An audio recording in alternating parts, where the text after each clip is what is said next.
Assalamualaikum warahmatullahi wabarakatuh. Saya Siti Nadira Elfarisa dengan NIM 0903 128 1924 035 dari kelas Sirek 6B. Kali ini saya akan menjelaskan mengenai jawaban UTS dari Enterprise Resource Planning. Soal yang pertama yaitu jelaskan yang dimaksud dengan proses dalam penerapan ERP dan berikan contohnya di suatu rumah sakit. One input multiproses ini merupakan suatu kegiatan di mana kita melakukan satu kali input data pada awal proses. Kemudian data yang diinputkan tersebut akan terintegrasi untuk digunakan pada proses-proses selanjutnya, sehingga tidak perlu lagi dilakukan input data secara berulang. One input multiproses ini dilakukan agar bisnis yang berjalan menjadi lebih efektif, cepat, dan efisien untuk dikelola. Contoh dari one input multiproses ini di suatu rumah sakit yaitu pada saat penginputan data pasien yang datang. Data ini diinput dilakukan hanya satu kali di awal pendaftaran. Akan tetapi, data tersebut dapat digunakan untuk proses-proses selanjutnya seperti proses rawat inap, konsultasi dokter, dan lain-lain. Soal kedua, yaitu pengembangan ERP harus memperhatikan yang disebut dengan best practice. Jelaskan dan contoh. Best practice merupakan salah satu paradigma sistem cara melakukan hal-hal di satu kesatuan. Contohnya, yaitu melakukan hal-hal terbaik dari beberapa sistem informasi yang ada di beberapa rumah sakit, seperti proses bisnis, manajemen, dan aktivitasnya. Setelah itu, hal yang terbaik di antara hal yang telah dipilih tadi, maka dikumpulkan dan dijadikan satu kesatuan menjadi sistem yang baru. Soal nomor 3, salah satu manfaat diterapkannya ERP adalah adanya standarisasi data dan informasi. Jelaskan dan berikan contohnya. Standarisasi data dan informasi merupakan proses menstandarkan data dan informasi melalui keseragaman pelaporan, terutama untuk perusahaan besar yang biasanya terdiri dari banyak bisnis unit dengan jumlah dan jenis bisnis yang berbeda-beda.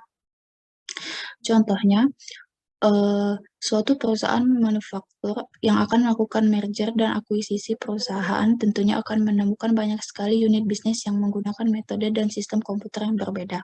Oleh karena itu, dilakukannya standarisasi data dan informasi pada perusahaan tersebut sehingga dapat menstandarisasi dan mengotomatisasi proses produksi perusahaan tersebut. Standarisasi ini dilakukan guna untuk menghemat waktu, meningkatkan produktivitas, dan mengurangi biaya yang akan dikeluarkan.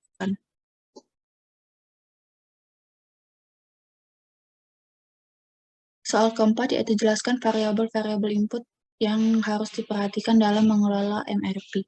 Yang pertama adalah jadwal induk produksi. Jadwal induk produksi adalah proses alokasi yang membuat sejumlah produk yang diinginkan dengan memperhatikan kapasitas sumber daya yang terdiri dari pekerja, mesin, dan bahan yang dimiliki.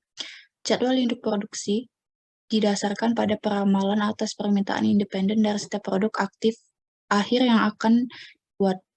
Hasil peramalan sebagai perencanaan jangka panjang digunakan untuk merencanakan produksi agregat sebagai perencanaan jangka menengah dan akhirnya dibuat rencana detail jangka pendek untuk menentukan jumlah produksi untuk setiap produk akhir, beserta dengan periode waktu dan jangka perencanaan. Yang kedua adalah status dan catatan persediaan. Status atau catatan persediaan ini menggambarkan status semua item yang ada di dalam persediaan. Pencatatan ini harus selalu dijaga dan selalu dalam kondisi terupdate, dengan selalu melakukan pencatatan tentang transaksi yang terjadi untuk transaksi penerimaan, pengeluaran produk gagal, dan sebagainya. Catatan persediaan ini juga berisi data mengenai lead time, teknik lot yang digunakan, persediaan cadangan, dan cadangan penting lainnya. Yang ketiga adalah struktur produk. Struktur produk berisi informasi tentang hubungan antara komponen yang satu dengan komponen lainnya dalam suatu perakitan produk akhir. Informasi ini sangat penting dalam penentuan kebutuhan kotor dan kebutuhan bersih yang berisi informasi mengenai nomor item, jumlah yang dibutuhkan untuk setiap perakitan, dan jumlah produk akhir yang harus dibuat. Soal nomor 6, jika diketahui untuk memproduksi barang A memerlukan bahan baku B, C, dan D, di mana kondisi keperluan dan karakteristik setiap bahan baku tersebut sebagai berikut dengan pertanyaan. Yang pertama, untuk masing-masing bahan baku A, B, C ditentukan nilai sebagai netting, loading, offsetting, explosion. Kesimpulan saudara nomor 1 di atas.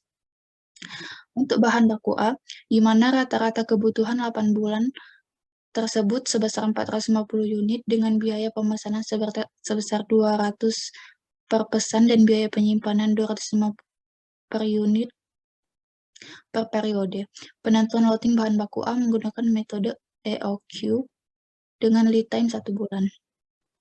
Kebutuhan kotor pada bulan dilihat pada tabel kebutuhan kotor pada bulan pertama 15, bulan kedua 25, bulan ketiga 20, bulan keempat 35, bulan kelima 28, 15, 20, dan 23. Dengan jadwal penerimaan persediaan pada bulan ketiga 10 dan bulan ke-6 20. Persediaan di tangan yaitu 20. Persediaan di tangan 20 dengan kebutuhan kotor 15, maka persediaan di tangan masih sisa 5. Persediaan di tangan 5, sedangkan kebutuhan kotor yang dibutuhkan 20, maka persediaan di tangan habis. Selanjutnya, kebutuhan kotor 20, kebutuhan kotor 20, jadwal penerimaan 10, maka persediaan di tangannya kosong. Kemudian kebutuhan bersih pada bulan pertama ada 0, kebutuhan bersih pada bulan kedua yaitu 5, 25 dikurang 5 yaitu 20, kebutuhan bersih pada bulan ketiga yaitu 20, yaitu 10, 20 dikurang 10, kebutuhan bersih pada bulan ke-4 35, pada bulan ke-8 28, pada bulan ke-6 yaitu 0 dikarenakan kebutuhan kotor 15, jadwal penerimaan 20, maka persediaan di tangan masih ada sisa 5. Maka kebutuhan bersihnya adalah 0. Selanjutnya kebutuhan bersih pada bulan ke-7 yaitu 15, karena kebutuhan kotor pada bulan ke-7 adalah 20, sedangkan persediaan di tangan ada 15. Jadi kebutuhan bersihnya ada 5, persediaan di tangan ada 5, maka kebutuhan bersihnya ada 15.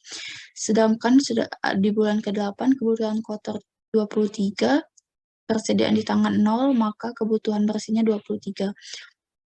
Untuk ukuran lot dihitung menggunakan EOQ, di mana akar dari 2 dikali D dikali K per H, di mana 2 dikali 131 dikali 200 dikali 250, di mana 200 didapatkan dari jumlah pesan dan 250 didapatkan dari jumlah biaya penyimpanan. Maka akar dari 209,6 adalah 14,4 dibulatkan menjadi 14. Jadi ukuran lot yang digunakan di sini adalah 14. Pada bulan 1 kebutuhan bersih 0, berarti ukuran lotnya 0. Pada bulan kedua kebutuhan bersih 20, maka menggunakan ukuran lot 14 dikali 2, persediaannya sisa 8. Persediaan sisa 8, sedangkan kebutuhan bersih 14, maka ditambah ukuran lot 14, sisa persediaan 12. Sisa persediaan 12, kebutuhan bersih 35, ditambah ukuran lot 14 kali 2, sisanya adalah 5. Kebutuhan bersih 28, persediaan 5, ditambah ukuran lot 14 kali 2, sisanya 5. Kebutuhan bersih 0, persediaan 5, maka persediaan sisa 5, kebutuhan bersih 5, persediaan 5, kebutuhan bersih 15, maka ditambah ukuran lot 14, maka sisa persediaan adalah 4,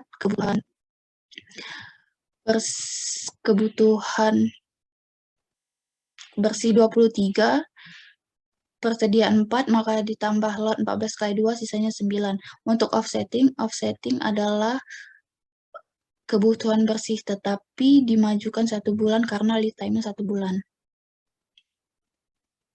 Untuk bahan baku B, pencarian nilai loading bahan baku B menggunakan fixed order quantity atau FOQ untuk menemukan lot dengan intuisi 28, di mana kebutuhan kotor pada tabel B ini digunakan dari offsetting tabel A, di mana jumlah penerima persediaan pada bulan kedua 10 dan bulan ke-6 20, persediaan di tangan 18. Maka 18 persediaan di tangan, kebutuhan bersih 20, kebutuhan kotor 20, jadi kebutuhan bersihnya 2. Kebutuhan kotor 10, penerimaan jadwal 10, maka kebutuhan bersihnya 0. Kebutuhan kotor 35, persediaan di tangan 0, maka kebutuhan bersihnya 35, 28, kebutuhan bersihnya 28, 00, kebutuhan kotor 15, jadwal penerimaan 20, maka persediaan 5, kebutuhan bersihnya 0, kebutuhan kotor 23, persediaan di tangan 5, maka kebutuhan bersihnya 18, 00. Untuk ukuran lot di sini sudah ditentukan 28. Jadi untuk kebutuhan bersih 2 ini ditambah dengan lot 28, sisanya persediaan 26. 26 kebutuhan bersih 0, 26 sisa persediaan 26, kebutuhan bersih 35, maka ukuran lot ditambah 28, sisanya 19, sisa 19, kebutuhan bersih 28, ditambah 28, sisanya 19, sisa 19, kebutuhan bersih 0, maka sisanya 19, persediaan 19, kebutuhan bersih 0, maka persediaan 19, persediaan 19, kebutuhan bersih 18, maka persediaannya sisa 1, terus kebutuhan bersih 0, persediaan 1, maka sisa 1. Untuk offsetting sama dengan kebutuhan bersih dimajukan 1 bulan karena lead time-nya 1 bulan. Bahan baku C menggunakan perhitungan lot for lot, di mana kebutuhan kotor bahan baku C ini menggunakan offsetting dari bahan baku A, di mana jadwal penerimaan persediaan pada bulan ketiga 8, bulan keempat 10, bulan ke-6 20.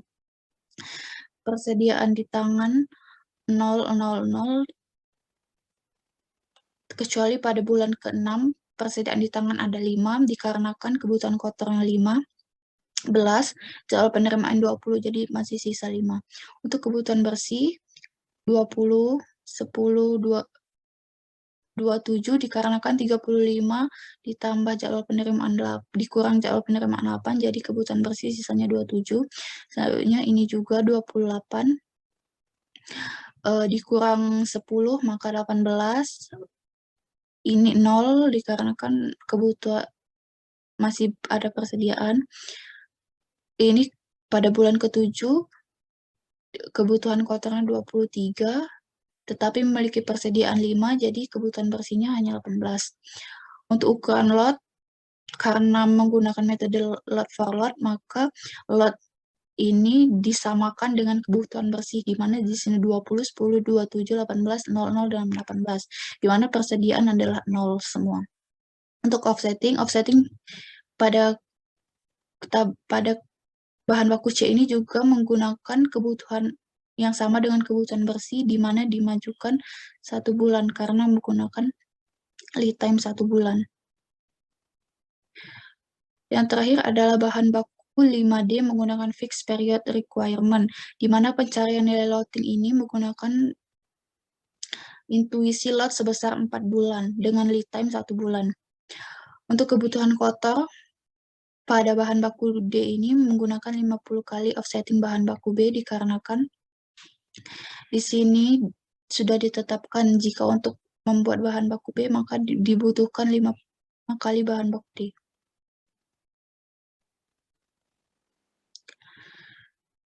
Jadi di sini 175, 140, dan 90. Jadwal penerimaan ada pada bulan ketiga yaitu 20, di mana persediaan di tangan ada 28. Persediaan di tangan 28, kebutuhan kotor 0, maka persediaan di tangan masih tetap 28. Persediaan di tangan 28, kebutuhan kotor 175, maka kebutuhan bersihnya 147. Kebutuhan kotor bulan ketiga 140, tetapi ada jadwal penerimaan persediaan, maka kebutuhan bersihnya berkurang menjadi 120. Selanjutnya bulan ke-4 0, bulan ke-5 0, bulan ke-6 kebutuhan bersih 90, kebutuhan kotor 90, maka kebutuhan bersihnya 90, bulan 7 0, bulan 8 dan 0.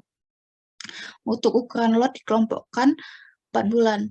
4 bulan pertama ditambahkan yaitu menjadi 267, di mana persediaannya 0, 267 lot, sedangkan kebutuhan bersihnya ada 147, maka sisa persediaan adalah 120.